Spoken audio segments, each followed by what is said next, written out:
Básicamente, en mi exposición yo voy a defender dos ideas. La primera es que para el momento constitucional que estamos viviendo, Chile lo que necesita es una constitución más bien minimalista, no una constitución maximalista. Una constitución chica, una constitución parca, una constitución con pocas declaraciones valóricas o pocas que sean fundamentales, que sea más bien aburrida de leer, que esté escrita en prosa, no en verso, y que sea más parecida a un templo zen que a una catedral barroca, a un árbol de Navidad. La segunda idea es que no seamos conservadores en el sentido de no le tengamos miedo a la innovación constitucional. Y básicamente, si estamos en esta situación con el estallido social es porque el Estado chileno tal cual está no dio el ancho, y por lo tanto seguir con lo mismo simplemente porque estamos acostumbrados o es lo que nos resulta familiar ya simplemente no es un buen argumento. Entonces vamos a lo primero, respecto al minimalismo constitucional. Para poder llegar a este tema tenemos que recordar, ir a lo básico y recordar para qué sirve una constitución. En términos muy generales, todas las constituciones lo que hacen es distribuir el poder político al interior de una sociedad. Básicamente todas las constituciones lo que te determinan es quién tiene poder, quién tiene poder político y por tanto quién no lo tiene, cómo se distribuye ese poder político, cómo se ejerce y cuáles son los límites de ese poder político. Y esto las constituciones lo hacen mediante dos tipos de normas. Por un lado, normas que podríamos llamar procedimentales, las que son bastante aburridas, pero que son absolutamente necesarias, que son las que dicen cómo funciona el Congreso Nacional, cómo funciona el presidente, los tribunales, etc. Y otras que, por lo general, tienden a ser más inspiradoras, que son el reconocimiento de ciertos derechos fundamentales a las personas. Y la razón por la cual estos derechos se denominan básicos, humanos o fundamentales es porque, uno, se tienen por el solo hecho de ser persona, y segundo, se entiende que tiene una cierta cualidad moral especial, tiene una fuerza moral especial, en el sentido de que las mayorías no pueden disponer de estos derechos. La idea es que cuando tú tienes un derecho fundamental, ese derecho no te puede ser infringido, incluso si infringir ese derecho beneficia al resto de la sociedad, incluso si es popular hacerlo. Entonces, a grandes rasgos, en suma, lo que hacen todas las constituciones, todas, es rayarle la cancha a las mayorías, a la democracia entendida como el gobierno de las mayorías. Establece qué es lo que las mayorías pueden hacer y qué es lo que las mayorías no pueden hacer. Establecen ciertos cotos vedados, por decirlo así. Y por lo tanto, de lo que se sigue esto es que al final del día, mientras más larga, mientras más detallada, mientras más específica y mientras más ideológicamente espesa sea una constitución, son menos las cosas de las que puede disponer las mayorías democráticas. Y por el contrario, mientras más chica, mientras más escueta sea una constitución, son más las cosas de las cuales puede disponer una mayoría democrática. En otros términos, mientras más larga y detallada sea una constitución, en la práctica, quienes tienen más poder son los jueces, porque son los jueces en definitiva los que, en muchos casos de los cuales las constituciones son justiciables, vale decir reclamables ante tribunales, son las que se encargan de hacer efectivo las normas constitucionales y sobre todo las que establecen derechos constitucionales. Por el contrario, cuando las constituciones son más chicas, quienes tienen más poder son las autoridades políticas, las autoridades más bien electas por el pueblo, electas por los ciudadanos. Ahora, ¿por qué, siendo así las cosas, yo estoy a favor de una constitución minimalista? Bueno, por dos razones bien sencillas. La primera es que la democracia que nosotros vamos a requerir para el siglo XXI va a requerir altos grados de flexibilidad, sobre todo para poder adaptarse a las demandas ciudadanas, sobre todo en lo que respecta a construcción de mayor protección social, en la creación de un mejor Estado, en innovación del sistema productivo en Chile, en eliminación de abusos, etcétera, etcétera. Va a requerir un alto grado de flexibilidad. Y esa flexibilidad no va a poder existir con una constitución que es muy rígida. Lamentablemente el problema, o uno de los problemas de la constitución del 80 no era tanto su origen ilegítimo, sino que más bien el hecho de que era ya una constitución muy larga, muy ideológicamente espesa, muy detallista. Y eso te generaba un alto grado de rigidez que le impedía al sistema político adaptarse. O sea, si estamos en este estallido social en gran medida porque el Estado no pudo actuar a tiempo. Y en gran medida no pudo actuar a tiempo por todas aquellas cosas que usualmente se denomina la Constitución tramposa, que básicamente los quórums supramayoritarios, el excesivo poder del Tribunal Constitucional, etcétera, etcétera. Por lo tanto, creo que necesitamos más bien una Constitución minimalista que le dé a las mayorías democráticas más espacio para poder adaptarse. Esa es la primera razón. Y la segunda razón, que es profundamente liberal, es más bien sociológica, que es que si hay algo que caracteriza a las sociedades modernas, es que son sociedades que son plurales en todos sus niveles. Son plurales a nivel moral, son plurales a nivel étnico, son plurales a nivel de experiencias vivenciales, etc. En las sociedades modernas, derechamente, los ciudadanos de un mismo país muchas veces no estamos de acuerdo acerca de lo bueno. No tenemos una única concepción acerca de la vida buena. Y si tenemos valores compartidos, los tenemos a niveles muy abstractos, pero no a niveles específicos. En muchos casos estamos más de acuerdo en lo que rechazamos que en aquello a lo que aspiramos. Y por tanto, siendo así las cosas, una constitución mínima es más probable que sea considerada como legítima por personas que tienen posiciones morales distintas que una constitución que es más bien máxima. Lo que nos une en sociedades plurales es relativamente poco. Y siendo que es relativamente poco, me parece que es preferible tener una constitución que reconozca ese poco compartido, digamos, a una que sea más bien un árbol de Navidad al que cada uno le pone su etiqueta ideológica o sus mejores ideas. Por ejemplo, yo creo que una constitución chilena no te debería hablar del rol de la familia, no debería casarse con ningún modelo de familia, no te debería decir si el Estado es subsidiario o no. Eso lo debería dejar al árbitro de la política. No debería regular cosas como el Consejo Nacional de Televisión, ni mucho menos, por poner algunos ejemplos. Eso en primer lugar respecto de la constitución mínima, y la segunda es respecto de la innovación constitucional. Básicamente mi segundo llamado es a no tenerle miedo a experimentar con nuevas instituciones. Creo que si en Chile hemos llegado a este punto es porque el Estado de Chile tal cual está no es suficiente, tiene que ser profundamente reformado. Eso significa en gran medida cuestionar muchos de nuestros presupuestos culturales a los que estamos acostumbrados, y eso se puede hacer sin necesariamente dar un salto al vacío. Hay mucha información comparada acerca de cómo construir buenas democracias o democracias que funcionen. Incluso hay organizaciones que se dedican al respecto, como International IDEA, la cual tiene sus defectos, pero tiene unos kits que son casi como construye tu democracia liberal, y vienen casi prefabricados tipo IKEA, te dicen las distintas opciones, etc. Hay mucha información comparada al respecto. Tenemos la información de los países desarrollados que nos queremos parecer, países OCDE, etc. Y por tanto, creo que básicamente es un llamado a no tener miedo y a experimentar quizás con formas de innovación institucional que no estamos acostumbrados, pero que pueden estar bien adaptadas para lo que se necesita en el minuto actual. En específico, yo quiero mencionar 3 propuestas de reforma que a mí me parecen fundamentales para que el sistema político chileno responda de mejor manera al momento histórico que estamos viviendo. En primer lugar, a pesar de que no es lo principal, creo que el estallido social en gran medida, y yo sé que esto es muy contraintuitivo para la mentalidad chilena, te demuestra las crisis del presidencialismo.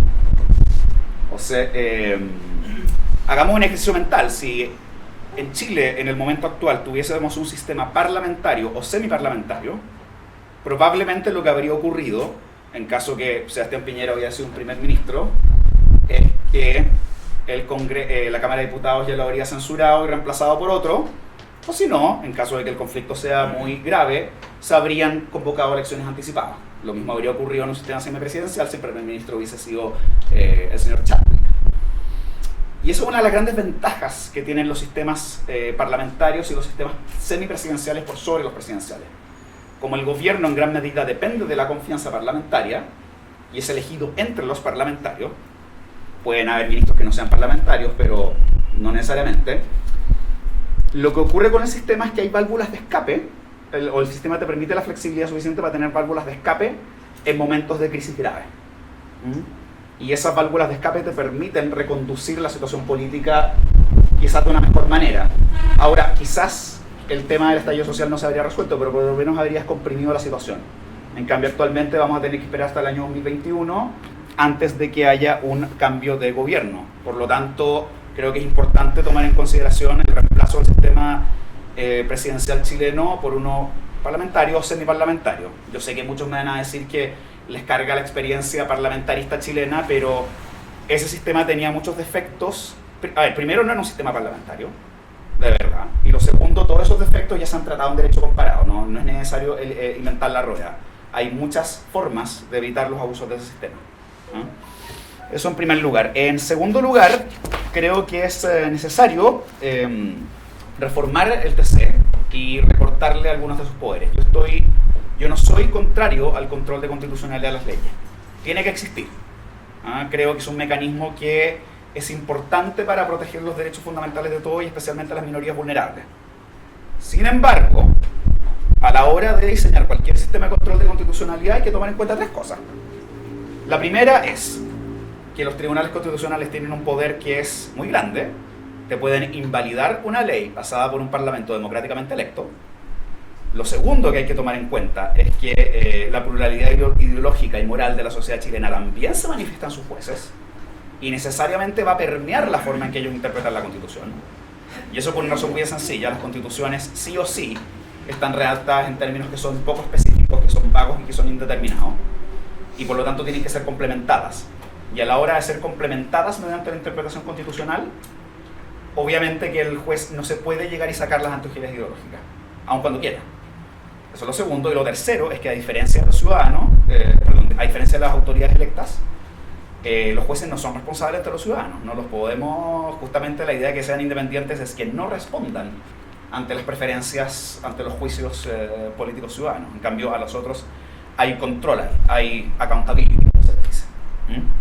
Por tanto, creo que hay que restringir de alguna manera el poder del TC, de manera de que no se preste para abusos, y por tanto yo creo que hay que hacer tres cosas respecto al Tribunal Constitucional. En primer lugar, eliminar los controles preventivos.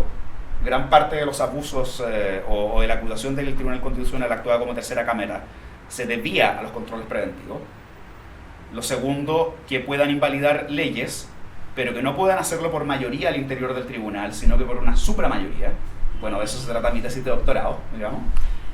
Básicamente, ¿por qué? Porque siendo que las discusiones constitucionales son tan polémicas, bueno, ¿cuál es la prueba que tenemos de que una ley realmente es inconstitucional? Bueno, cuando jueces de distintas posiciones ideológicas acuerdan que lo es.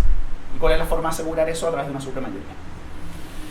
Y lo tercero que pienso es que el tribunal debería ya sea ser aumentado a 11 miembros o bajado a 9 miembros, de manera que siempre tenga un número impar y que no se produzcan empates, y de manera que nadie tenga voto dirimente. Y lo último, y esto yo sé que es la idea más polémica de innovación constitucional, es que actualmente todas las democracias representativas, como se puede ver en las noticias, están bajo un fuerte estrés. Y básicamente todos los análisis sociológicos o de economía política están diciendo que, al parecer, la democracia representativa como la conocemos en el siglo XX, la partidocracia, era una tecnología que servía muy bien para el mundo, para las sociedades del siglo XX, que eran mucho más homogéneas, que eran mucho más uniformes, que eran mucho más jerarquizadas, con identidades muy definidas y muy compartidas, pero que realmente no te sirve mucho para la sociedad líquida del siglo XXI, o que es insuficiente para la sociedad líquida del siglo XXI. Entonces, eso son malas noticias, porque significa que incluso si enchulamos la Constitución usando todos los modelos comparados, aún así puede haber un déficit de autoridad y legitimidad que te lo va a hacer insuficiente.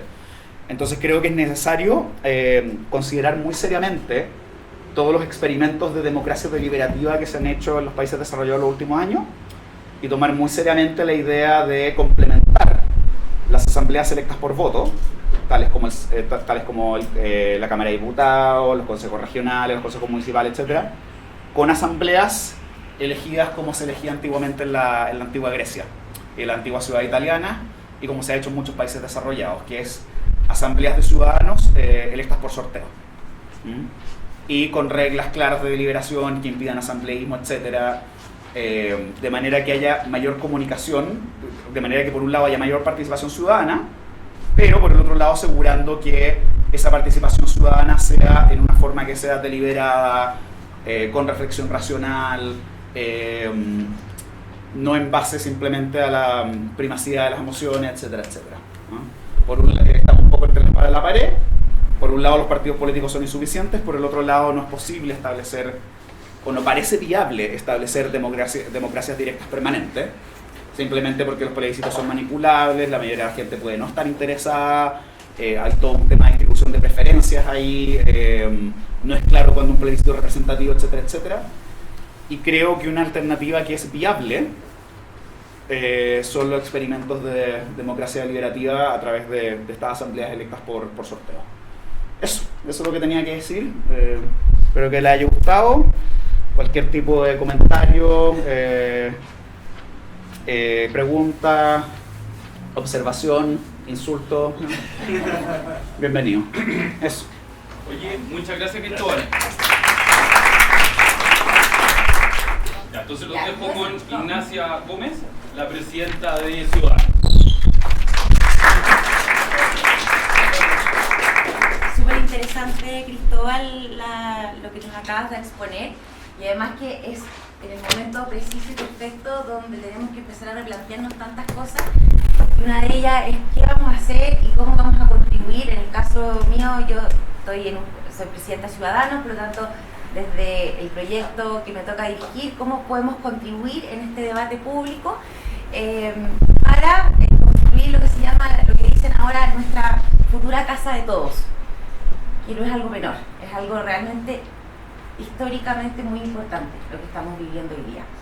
Entonces, esta idea de la constitución minimalista me quedó como claro. Cristóbal habla de dos argumentos, uno que tiene que ver con la flexibilidad, ¿cierto? Con el sentido de que las constituciones muy detalladas nos impiden de alguna manera evolucionar a la velocidad que los cambios necesitan y nos hace ser muy rígidos. Ese es como un argumento. Y el segundo es el ideológico, ¿cierto? Claro.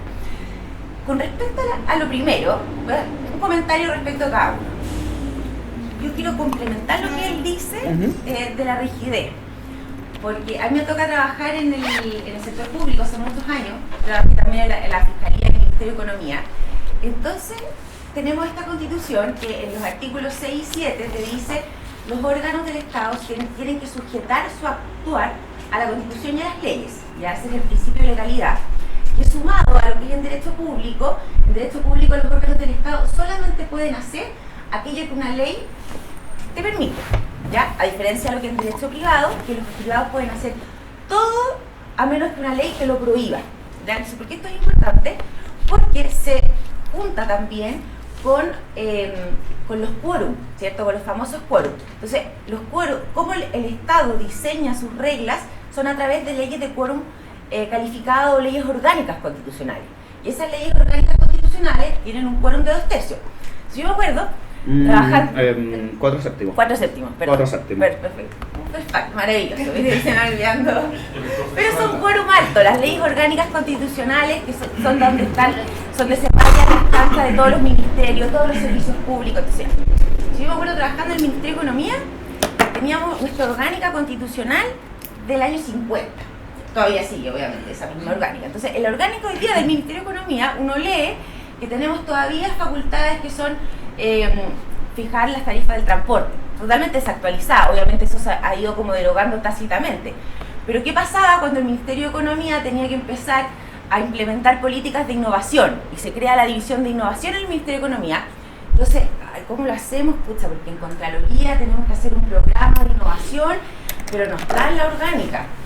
Nosotros tenemos que respetar la Constitución y la Constitución no está dentro de la facultad del Ministerio de Economía la innovación, porque claro, es del año 50. Entonces, ¿cómo lo hacemos con Contraloría?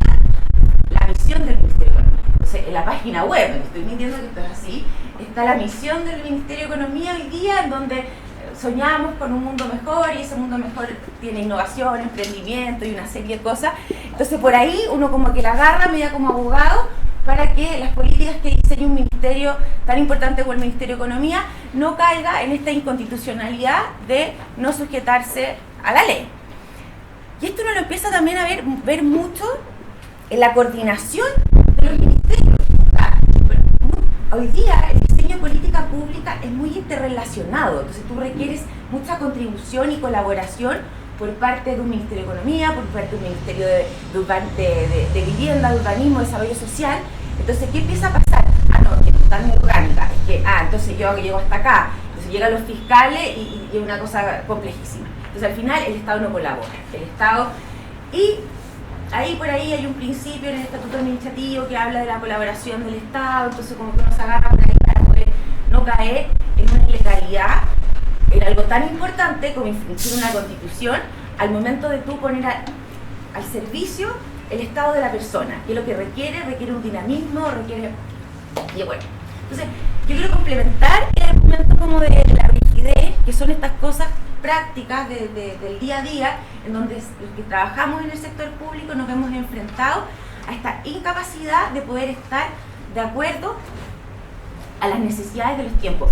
Y esto también es muy importante y tiene que ver con la crisis que estamos viviendo, porque las leyes hoy día se están demorando 4 años, se acaba el gobierno, entonces tiene que llegar el próximo gobierno, y como hay un problema de egos absoluto, entonces llega el próximo gobierno y no le gusta el proyecto que presentó el anterior, porque le gusta presentarlo él, para lucirse. Entonces vamos presentando otra vez el mismo proyecto, y así claro, va a terminar saliendo la ley de Uber cuando ya lleguen los autos manejados automáticamente, ya está atrasada, pues entonces, claro, y sobre todo hoy día que tenemos a la tecnología y está avanzando a la velocidad del rayo, entonces estamos en realidad en un templo muy pesado para el dinamismo y lo que las necesidades de las personas requieren. Entonces, solo un comentario de complementar ese argumento que me parece muy interesante en el contexto de una constitución minimalista.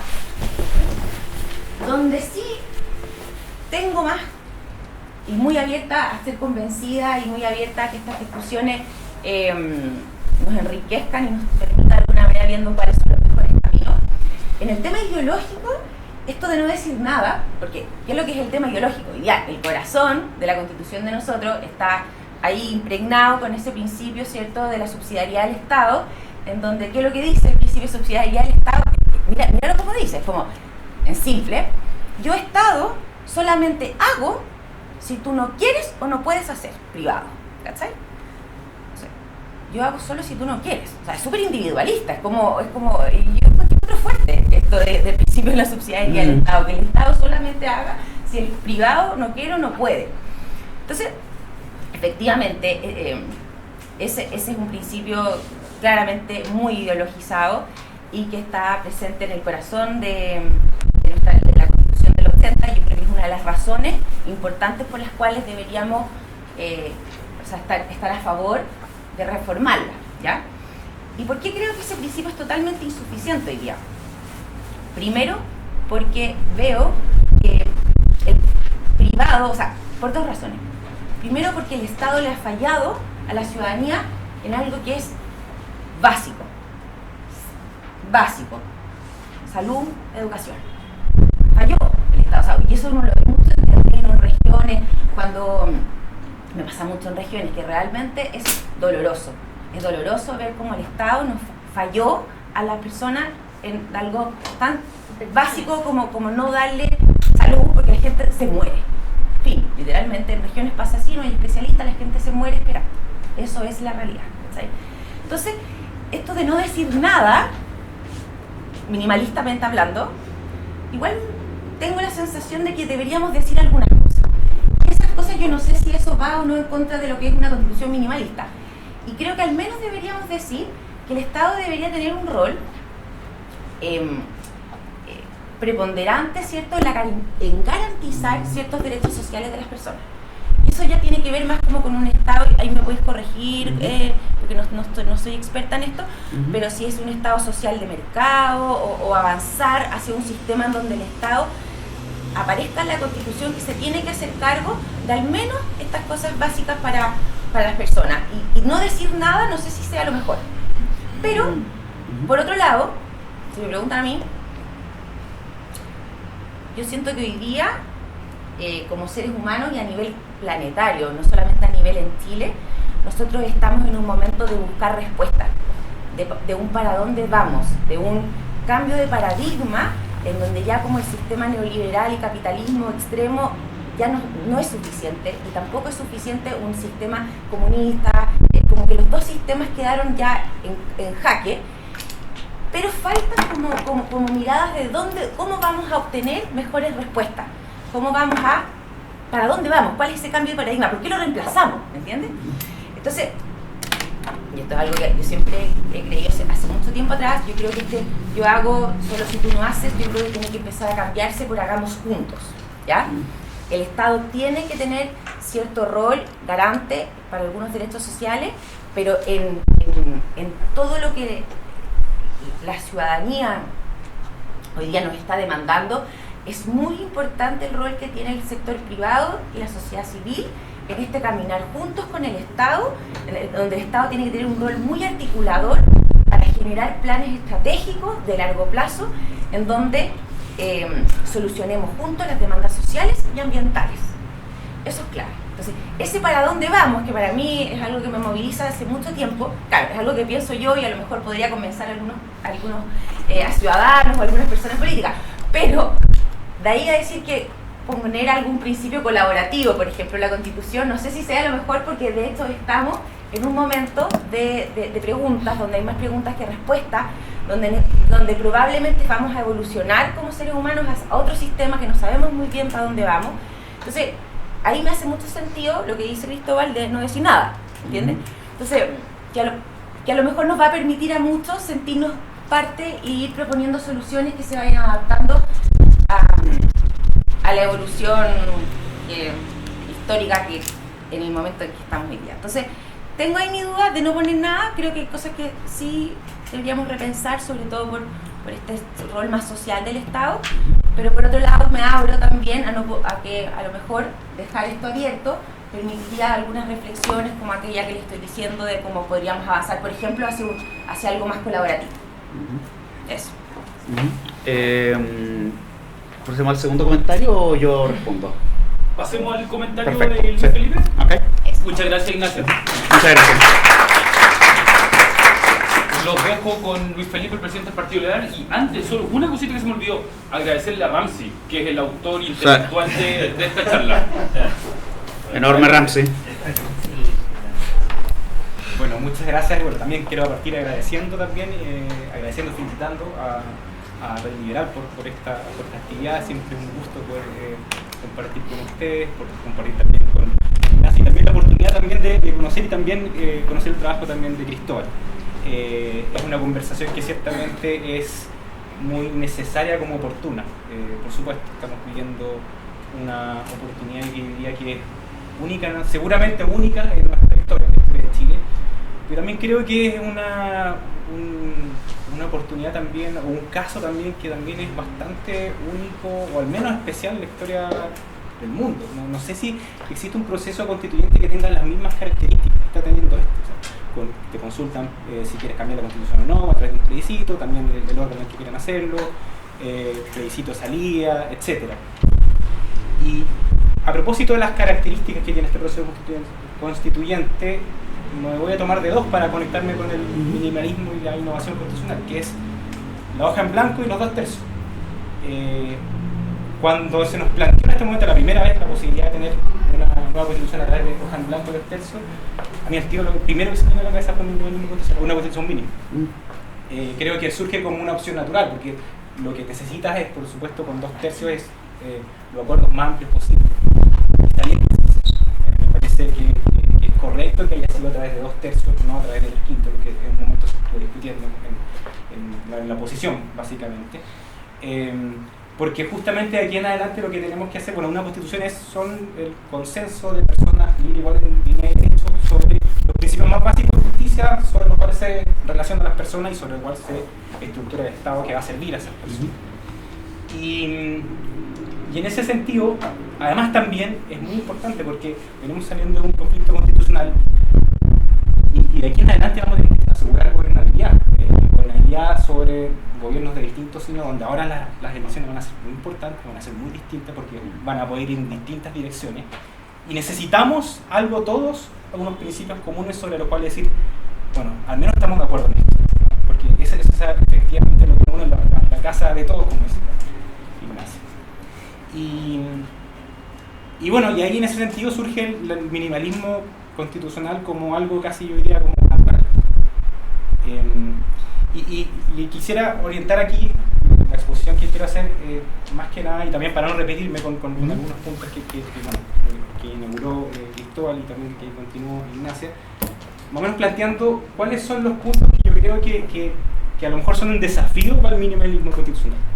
Porque en el fondo, en esta nueva constitución vamos a tener que, yo creo, resolver dos cosas: resolver los problemas que nos llevaron a este estallido social, y también está la oportunidad, vinculado con la innovación constitucional, para hacernos cargo de ciertos desafíos presentes, pero también que se van a intensificar en el futuro. Presente me refiero a cambio global, migración, crisis hídrica, y etc.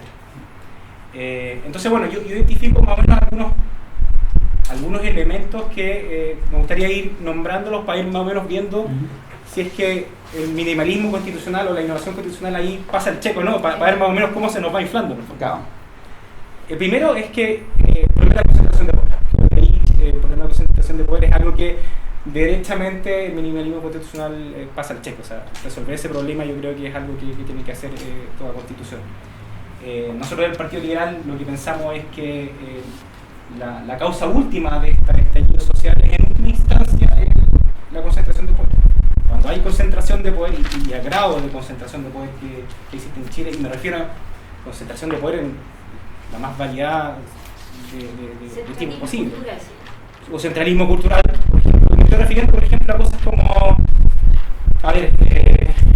la concentración de poder de una élite por sobre la democracia, la concentración de poder de determinado grupo económico por sobre el mercado, la concentración del poder del presidente de la República por sobre el resto de los poderes del Estado, o como planteaba muy bien Ignacia, la concentración del poder de la región metropolitana por sobre el resto de la región. Y ahí hay problemas básicos que tenemos que responder. Porque cuando existe concentración del poder, existe asimetría de poder en la relación humana, existe desigualdad. Y cuando existe desigualdad, existen condiciones suficientes o necesarias para que existan abusos. Y si a eso le agregamos que los abusos en Chile son la mayoría de las veces impunes, entonces bueno, ahí creemos que tenemos una forma muy simple como podemos explicar más o menos lo que ocurre o cuáles son las causas para que esté eso. Y ahí, cuando estamos hablando de concentración del poder, bueno, esto es donde por excelencia se resuelven a través de las constituciones. Yo creo que uno de los puntos fundamentales que tenemos que hacernos cargo en esta constitución, y que sí pasa el check del minimalismo, es fortalecer la democracia. Fortalecer la democracia en el sentido de asegurar el gobierno de las mayorías con respetos, por supuesto, a las minorías, especialmente a las minorías más vulnerables. Eso también somos totalmente, creemos que hay que reformar el Tribunal Constitucional, pero sí mantener siempre una justicia constitucional. Creemos que pasa por una democracia liberal. Creo que la mayoría de los liberales vamos a estar en eso. Aunque hay un ejemplo en el mundo donde no lo tienen, pero creo que algo que está bastante instalado ya. Otro elemento también que mencionaba tiene que ver con, y esto lo conecto con la innovación.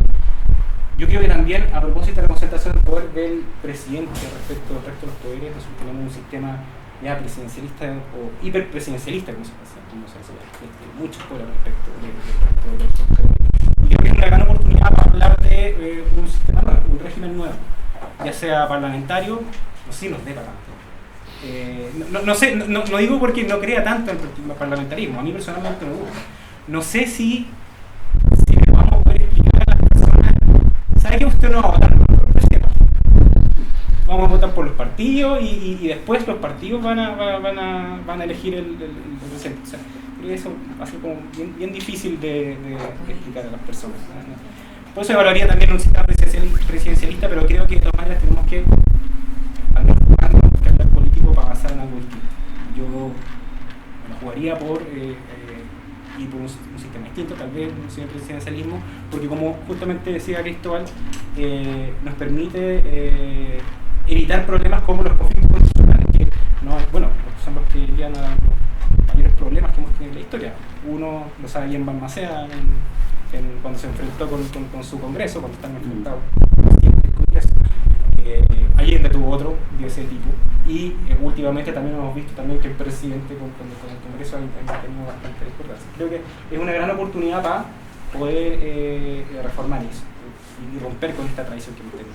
Pero eso también pasa el check de la innovación. Otro, por supuesto, tiene que ver con la descentralización del país. Y ahí creo que también tenemos que atrevernos a pensar en un régimen distinto. Por supuesto, yo creo que podríamos ver estos estados regionales que existen, por ejemplo, en Uruguay, que tienen bastante autonomía para poder desarrollar sus regiones, o derechamente pensar en un sistema semifederal a lo mejor. No sé si es tanto tampoco en este momento para Chile, un sistema. O por lo menos tener unas 7 regiones con poder en vez de A lo mejor, tener 15. claro, en vez de tener 15, macrozonas, y se ha hablado también mucho de eso. Pero lo que sí está claro es que si no tenemos un Estado centralizado no va a poder ser desarrollado. Eso yo creo que es el proceso básico que existe. Y después ya entramos como otro elemento, yo creo que son, siguiendo de la desconcentración, que son importantes, que a lo mejor ahí se nos puede empezar a inflar un poco la Constitución. La propiedad de los recursos naturales. O sea, vamos a tener que hacernos cargo de cosas como, por ejemplo, la propiedad sobre bueno, la Constitución te da la propiedad sobre el subsuelo, sobre las minas, y otro muy importante que tiene que ver sobre las aguas. Yo creo que difícilmente podemos tener una nueva Constitución donde no haya al menos una mención sobre las aguas. Yo creo que ahí a lo mejor se nos empieza a inflar un poco, ¿verdad? Con eso. A ver, mientras no sea como los reglamentos, la parte del artículo 1994 es como un reglamento en la Constitución por el tema minero. Sí, es casi una ley en el fondo, es desarrollada como una ley. Pero sí creo que va a tener que tener alguna mención respecto a eso. Y también creo que, efectivamente, creo que también se va a dar un debate acerca de el rol del Estado en la economía. Yo pienso, y si entendí bien, me parece que hablaba Ignacio acerca como de un Estado como estratégico en el fondo, que tenga intervenciones selectivas y específicas, que sean excepcionales respecto de cuáles son los elementos, o sea, dónde se va a concentrar su actor. Y ahí creo que, bueno, podríamos tener la posibilidad de ver en qué elemento o en qué áreas estratégicas para el desarrollo del país de aquí en muy largo plazo a lo mejor sería conveniente litio, no sé, etc. Pero que no sea la regla general. Ahí se nos puede empezar como inflando un poco esta Constitución que en principio parecería ser como minimalista. Otro punto, y yo creo que este es el más importante, yo creo que es el de los derechos sociales. Yo creo que también otro punto importante de las causas que nos lleva a este estallido social es que no nos pudimos hacer cargo como Estado respecto de problemas muy básicos. Yo creo que son 3, que son pensiones, salud, educación. Y creo que en la actualidad existe me imagino que una constitución con 2 tercios incluso puede tener un acuerdo para llegar a pronunciarse respecto a ese. A ver, ahí el gran debate, más que si hay una declaración de derechos sociales, yo creo que el gran debate al final del día no es si están esos derechos o sea, yo estoy diciéndolo con la práctica, no lo que no más de normativo al mínimo puro. El gran debate va a ser si esos derechos los haces justiciables o si no los haces justiciables. O sea, si le permites a un particular que considere que su derecho a la salud, educación, etcétera, recurrir. Y ahí hay toda una discusión que es muy importante, que es sobre si los jueces son la institución son la mejor institución para garantizar derechos sociales. Yo creo que no. Pero no porque no crean los derechos sociales. No. Por eso estoy pensando más o menos cómo se nos empieza como abrir por dónde se nos empieza a inflar un poco, yo diría, como la Constitución. Yo también agregaría lo que tú planteas y también estoy de acuerdo con la prevención que tú haces.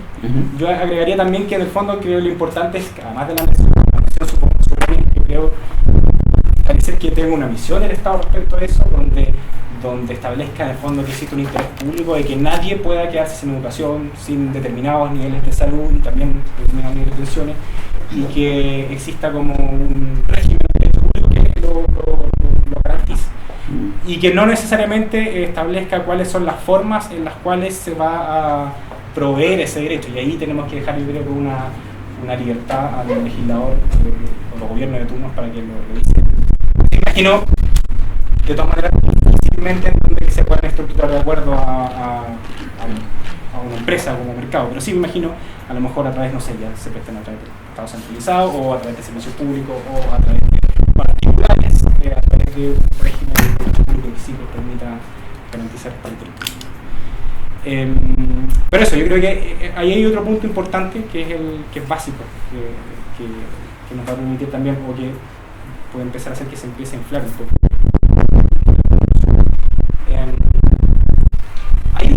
lo considero, y lo vinculo un poco tal vez con, no sé si innovación, pero también lo voy a vincular también con los derechos sociales, que es cuál es la relación que va a tener esta Constitución con el sistema de protección internacional. Porque esta va a ser, y es un temazo, porque vamos a hacer van a ser una Constitución en la cual va a estar marcada por un contexto de generalizado de violación de los derechos humanos, donde vamos a tener que hacernos al menos un par de preguntas. Creo que la primera es si vamos a diseñar como un próximo Estado o una próxima sociedad que sea como más o menos neutra frente a los derechos humanos, que empieza más como anglosajona, por oposición a otros ejemplos que son como más como la alemana, donde derechamente toman posición y hacen que toda la sociedad esté involucrada en la protección y garantía de los derechos humanos. Eso explica por qué, por ejemplo, la libertad de expresión en Estados Unidos es muy distinta, por ejemplo, a la libertad de expresión en Alemania. Y eso es un tema importante. Pero creo que es más importante para la discusión que nos convoca, tiene que ser cuál va a ser como la recepción que va a tener los derechos que están reconocidos en tratados internacionales en Chile. Si son autoejecutables, si no son autoejecutables. Porque ahí se abre, vamos a tener derechos, ahí eso implica derechos civiles, políticos, económicos, sociales, culturales, de pueblo original, se abre un abanico que es muy amplio. Hay ejemplos, por ejemplo, donde me parece que a lo mejor, no sé si será el caso, porque la vi hace mucho tiempo, la Constitución holandesa no se calificará como un... Pero tiene una parte, una cláusula que establece algo así, no me acuerdo bien, pero es algo así como que cuando existe una pugna entre una norma de derecho internacional con una interna, prevalece la internacional. Si eso se aplica, por ejemplo, para el derecho humano, entonces la empezamos como a hacer una recepción muy amplia y se infla sin necesariamente establecer en la Constitución misma, sino que se infla como... Simplemente por el arca. Ahora, por el claro, reenvío, en el fondo. Ahora, claro, ese es el tema que tienen los holandeses de que son parte de la Unión Europea. Exacto. Y tienen que aplicar el derecho interno de la Unión Europea, el derecho de la Unión Europea prima por sobre el derecho interno. Además. Y porque la Unión Europea, esta cosa rara de que no es un Estado-nación, pero tampoco un régimen internacional puro, digamos. Sí. Pero también lo otro que les pasa a los holandeses es que no tienen control de constitucionalidad de las leyes. No, el Senado solamente... Doméstico no tienen. Sí, no tienen. Doméstico no tienen. O sea, no... Tuve la oportunidad de conversar con un senador en Holanda, y claro, lo que tiene es como que en el Senado hacen como un trámite donde hay una discusión al respecto, pero no es un... El control político, Es no hay político. control, no hay control jurídico. Exacto, no hay control. Y es interesante porque Holanda es un país interesante, a nosotros nos encanta mucho, porque justamente es un país que se ha abierto al mundo, una conexión muy importante con los derechos humanos, con el derecho internacional, con el comercio internacional, que a lo mejor podría ser una característica que a lo mejor tiene Chile.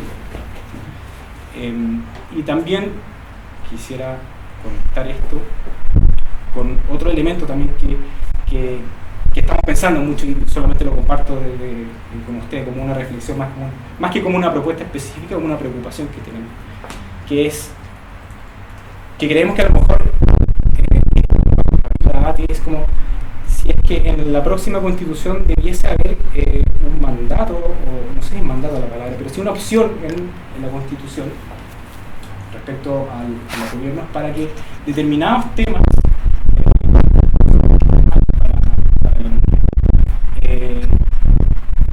hay determinados temas respecto de los cuales nuestro Estado puede restarse legítimamente.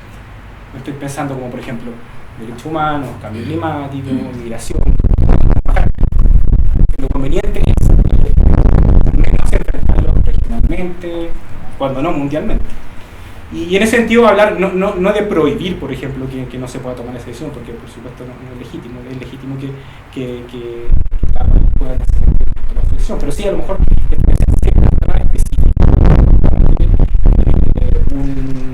un Estado, por ejemplo, quiera restarse, por ejemplo, de no coordinarse en materia de migración con el resto de su país, o derechos humanos, o el cambio climático, y a lo mejor establecer trámites un poco más agravados para eso. No tenemos propuesta, pero sí la preocupación, porque nos interesa mucho también o sea, en el fondo trámites para evitar que se resten de colaborar no para evitar, sino para obstaculizarlo. O para dificultar. Para dificultar, sí, para dificultar. ¿Por qué? Porque de fondo lo que nos tenemos que proteger de aquí en el futuro también es de los populismos internos, pero también conectado con la internacional. Bueno, no sé si me está quedando algún otro punto, creo que he tocado varios. Solamente lo que quisiera decir para ir concluyendo es que efectivamente el minimalismo constitucional creo que surge como una de las condiciones en que van a ser la próxima constitución. Pero sí creo que hay ciertos elementos en donde creo que es necesario tener ciertas respuestas que nos pueden, en algunos casos, alejarnos un poco de eso, pero en esencia sí estoy de acuerdo con que lo importante es mantener una constitución que sea ideológicamente abierta, a diferencia de la actual. Hay que tener la flexibilidad para poder resolver los problemas que nos llevaron a este estallido social, pero también tener la flexibilidad en el futuro para poder hacernos cargo de los desafíos que vienen, tanto internos, pero también